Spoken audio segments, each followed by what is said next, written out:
Bonjour à tous, bienvenue sur la chaîne de Plancton Curieux.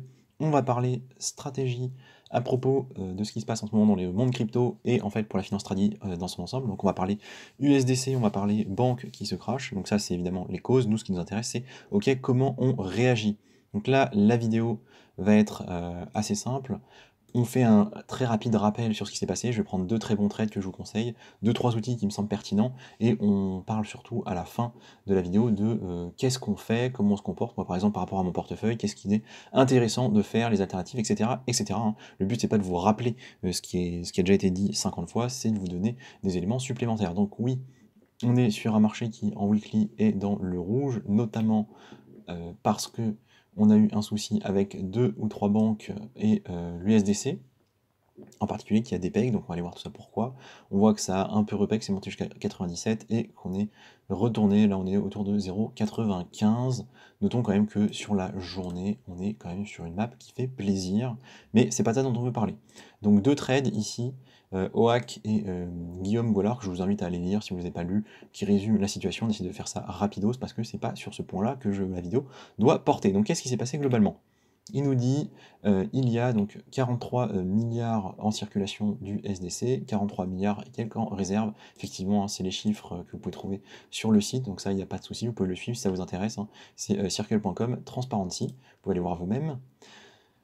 Qu'est-ce qu'il nous dit globalement? Que 11 milliards sont en cash, donc ça, effectivement, on l'avait vérifié. J'ai fait une vidéo propre à l'USDC il y a plus d'un mois où j'étudiais, voir si c'était un stablecoin intéressant, quelles étaient ses réserves.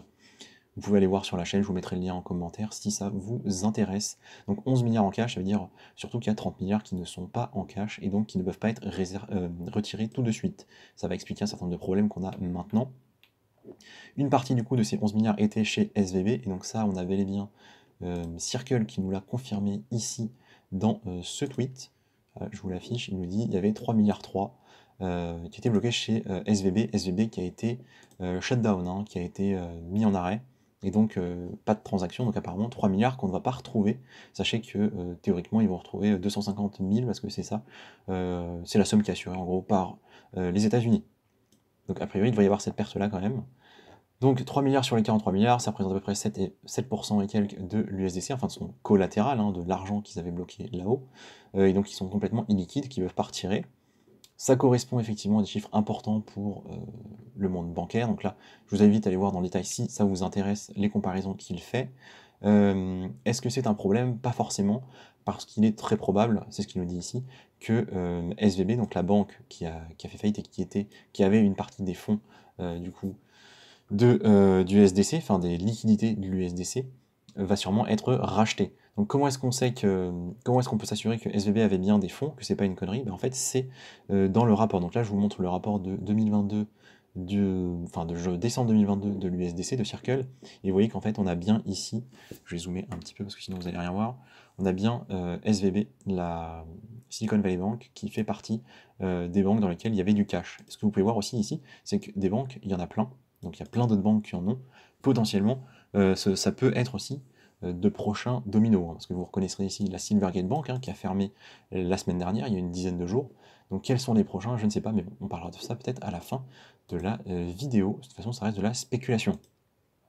Graphique ici intéressant qui montre la constitution des gros groupes bancaires entre 90 et 2009. Donc Citigroup, JP Morgan, Bank of America, Wells Fargo, donc tous de très très grosses banques. Et regardez comment est-ce qu'elles ont été constituées, avec d'autres banques plus petites en fait. Citigroup par exemple, vous voyez, c'est 4 groupes, Traveler Corp, Citigroup, European American Bank et Banamex qui ont fusionné pendant les différentes crises qu'il y a eu en 2000, etc., etc.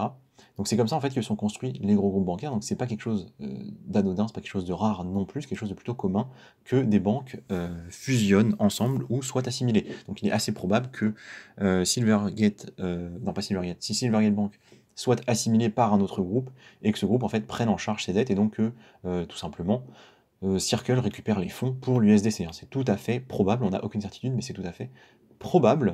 Donc je vous invite à lire plus de détails ici. On continue.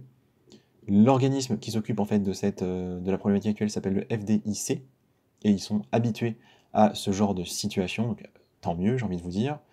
Le point qui est intéressant, c'est que beaucoup vont faire la comparaison avec Lehman Brothers, qui a été une banque qui a été qui n'a pas été assimilé par d'autres banques, qui a été lâché par l'État américain suite à la crise de 2008. Donc il faut savoir que leur activité était différente. Eux, c'était purement une banque d'investissement. Donc situation différente, et c'était pour faire un exemple. Donc c'est pas forcément un bon exemple de ce qui va se passer maintenant, on ne sait pas. Petite vidéo ici pour comprendre ce que fait l'organisme en question, le FDIC, donc l'organisme qui a repris l'affaire, si je puis dire. Donc si ça vous intéresse, n'hésitez pas à aller voir. L'objectif, donc, ce serait d'annoncer un plan de résolution. Il est très probable, en fait, que là, ils aient bossé tout le week-end et qu'ils annoncent des choses lundi pour stabiliser la situation, parce qu'on n'a pas envie que la panique bancaire se poursuive, qu'il y ait d'autres soucis. Donc, effectivement, on irait vers potentiellement une stabilisation. En tout cas, c'est ce qu'on espère, c'est ce qu'il nous dit ici, c'est ce que je crois aussi. Au niveau du DPEG, il serait apparemment en grande partie dû au fait que beaucoup d'entreprises ont bloqué les conversions entre l'USDC et le dollar, notamment pendant le week-end. Donc ça, ok, il y a plein de vidéos qui expliquent pourquoi, comment ça marche, notamment parce que les banques ne fonctionnent pas le week-end, hein, ne font pas de transactions, et que, en fait, les échangeurs centralisés ou décentralisés qui ont des USDT sur lesquels vous allez, des USDC pardon, sur lesquels vous allez faire vos échanges, en fait, n'ont pas accès au dollar directement, ils doivent passer par des prestataires qui sont des prestataires agréés, et qui sont en fait équivalents des banques, et qui du coup n'ont pas, ne fonctionnent pas le week-end, tout simplement. Donc voilà, c'est une des raisons. Donc là, il continue à nous expliquer qu'il y a eu un FUD, bien évidemment, et que ça alimente la situation de façon négative, mais que ça c'est peu probable que l'USDC dépègue, et je suis assez d'accord avec ça. Il pose à la fin, il donne une réponse intéressante à quelqu'un qui lui pose la question du est-ce que tu ne penses pas que dans tous les cas l'USDC est mort parce qu'il aurait perdu la confiance de l'écosystème?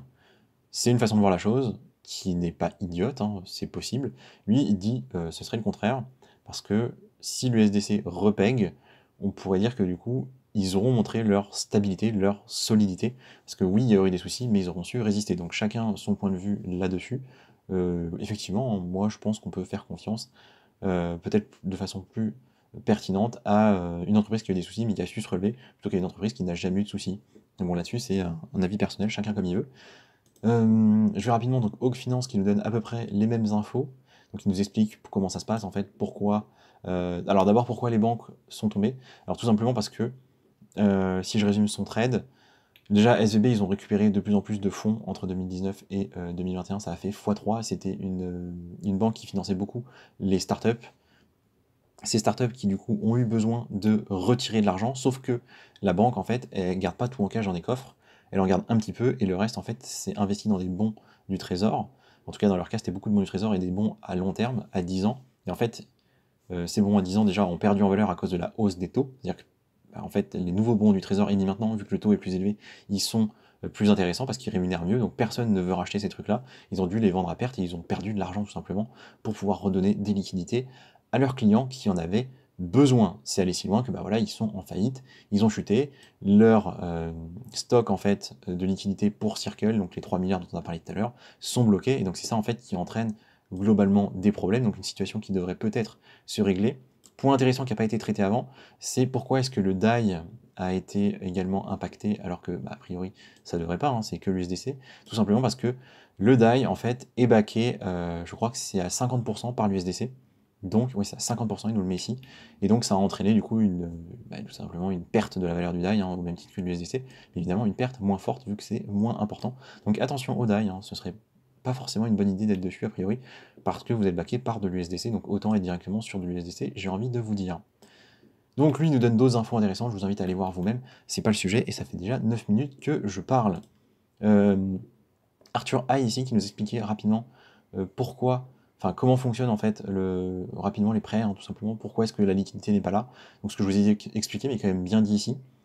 En 4 étapes du coup, on prend des USD, au niveau des firmes crypto, on va mettre des USD, du coup des dollars dans la banque, on va leur donner les liquidités.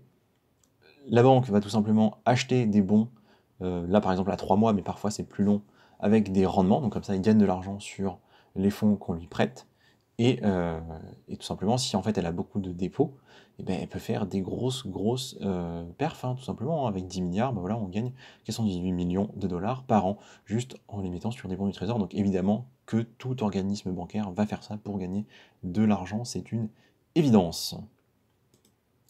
Nansen, donc là c'est au niveau des valeurs burn, vous pouvez aller voir si ça vous intéresse, j'avance.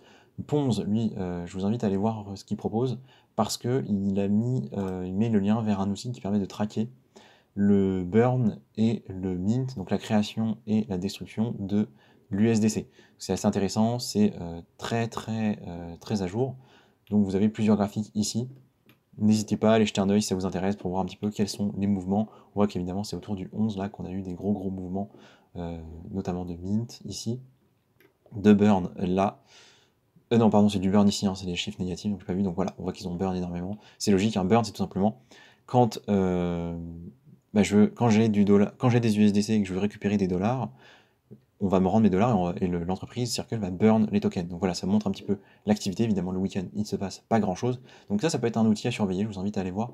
Si ça vous intéresse, je continue à avancer.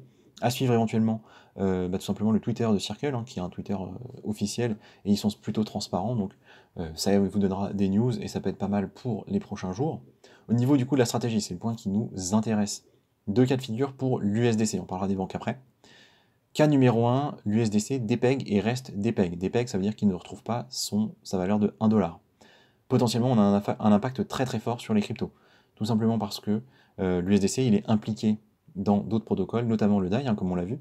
Et donc, ces deux stablecoins-là sont impliqués dans plein d'autres projets, notamment beaucoup de projets DeFi. Si vous avez utilisé des projets DeFi, que ce soit par intérêt, par curiosité, pour faire des airdrops ou quoi, vous avez probablement dû passer par l'USDC, et donc vous le savez, c'est des protocoles qui sont backés par l'USDC. S'ils les pèquent, tous ces protocoles-là perdent en valeur, sont dans les ennuis. Donc il peut y avoir un gros souci ici, plus le FUD, hein, plus la crainte et tout ça. Donc ça peut être vraiment problématique, potentiellement pire que FTX. La stratégie, c'est quoi? Dans mon cas, à moi, vous le savez, dans le portefeuille crypto, je ne suis pas impacté par ça pour le moment. Donc je n'ai ni USDC, ni DAI, ni projet DeFi spécifique pour le moment. Donc moi je m'en fiche, enfin je m'en fiche. J'attends et j'attends que ça baisse beaucoup. Et j'attends pour acheter, tout simplement. Quand ça se stabilise, je commence à acheter.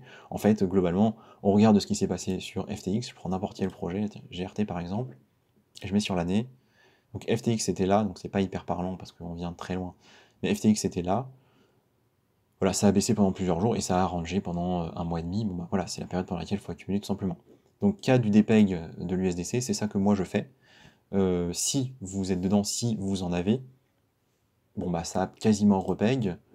À vous de voir, je pense que de toute façon vous avez déjà fait votre choix. À titre personnel, je ne peux pas me prononcer, moi j'en ai pas de l'USDC. J'en ai un tout petit peu sur 2-3 protocoles que je teste comme ça, c'est de l'ordre de quelques dizaines de dollars, donc vraiment je m'en fiche complètement. Je ne pense pas qu'on soit dans cette catégorie-là, mais ça peut arriver. Moi je pense plutôt au repeg. Si j'avais eu des USDC, potentiellement j'aurais rien fait, et j'aurais juste attendu que ça remonte, parce que je sais quelles sont ses réserves, je sais ce qu'il y a derrière, et je pense qu'il aurait tenu. Le seul cas où il tient pas, c'est si vraiment il y a un bank run, que tout le monde veut les racheter, et qu'on entre dans une spirale impossible, mais honnêtement, c'est pas ça que je vois, mais ça peut arriver.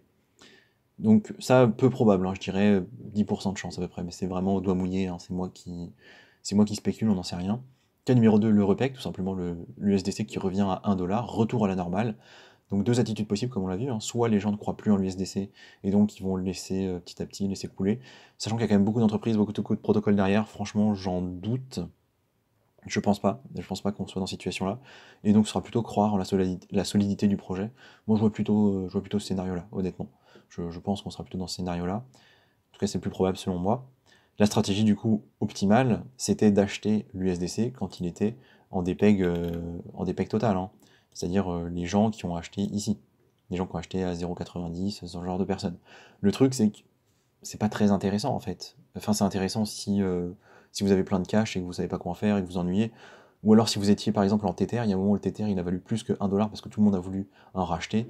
Oui, bah vous vendiez vos Tether pour en acheter là, pourquoi pas, vous prenez 10%. Mais honnêtement le risque, le risque, c'est une perte jusqu'à 0, et le gain potentiel, c'est une gain de 10%. Pas très intéressant, en tout cas, dans mon cas, donc ce n'est pas ce que j'ai joué, mais je sais qu'il y a beaucoup de gens qui l'ont fait. D'ailleurs, il y a sûrement des gens qui l'ont fait avec du levier, et bah, tant mieux pour eux, hein, ils ont sûrement fait des gains. Et effectivement, il y a une bonne chance de retourner à l'équilibre et donc de gagner, donc pourquoi pas. Personnellement, je le fais pas, hein, je vous le dis, c'est très risqué.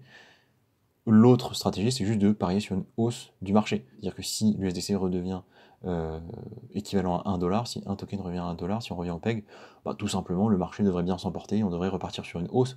Ce qu'on observe, hein, ce qu'on observe tout simplement aujourd'hui. Vous auriez acheté il y a 24 heures, bon, voilà, vous aviez 6% sur Matic. D'ailleurs, ouais, c'était notre cas, nous on a acheté autour de 1$. Bon, on a acheté avant toute cette situation, là, mais au final, on se retrouve dans cette situation, on a un Matic à plus 7% vis-à-vis de notre achat. C'est cool. C'est cool, donc voilà, c'était peut-être ça la stratégie. Et peut-être juste acheter du Bitcoin, tout simplement, hein. C'était une stratégie qui se tentait.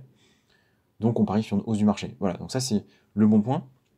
Autre chose, si cette situation vous a inquiété fortement, si vous dites, en fait les stablecoins, on ne peut plus trop y croire, c'est un peu ennuyeux, peut-être que vous voulez des alternatives, auquel cas, il y a les alternatives classiques, donc BTC, BTC, Bitcoin. Le problème, c'est que Bitcoin, il fluctue quand même pas mal, au final, sur une année. Les fluctuations de Bitcoin, c'est pas négligeable du tout. On parle quand même de 50% de baisse. Bon, on est quand même passé de 47 à 15, donc ça fait divisé par 3. Bon, c'est pas forcément l'idéal de la diversification, donc en avoir un peu, oui, tout mettre pas forcément. Autre solution que je peux vous proposer, c'est les cryptos adossés à l'or. On a fait quelques vidéos dessus. Vous avez notamment le Pax Gold, hein. Donc c'est tout simplement des réserves de crypto dans des coffres forts qui sont tokenisés et que vous pouvez acheter du coup facilement sur des échangeurs. Alors j'essaye de vous en trouver un là tout de suite. Ouais, celui-là. Donc ça c'est Pax. Non, ça c'est le Pax Dollar du coup. Nous, ce qui va nous intéresser, c'est le Pax Gold. Est-ce que si on tape Gold ici, on le trouve?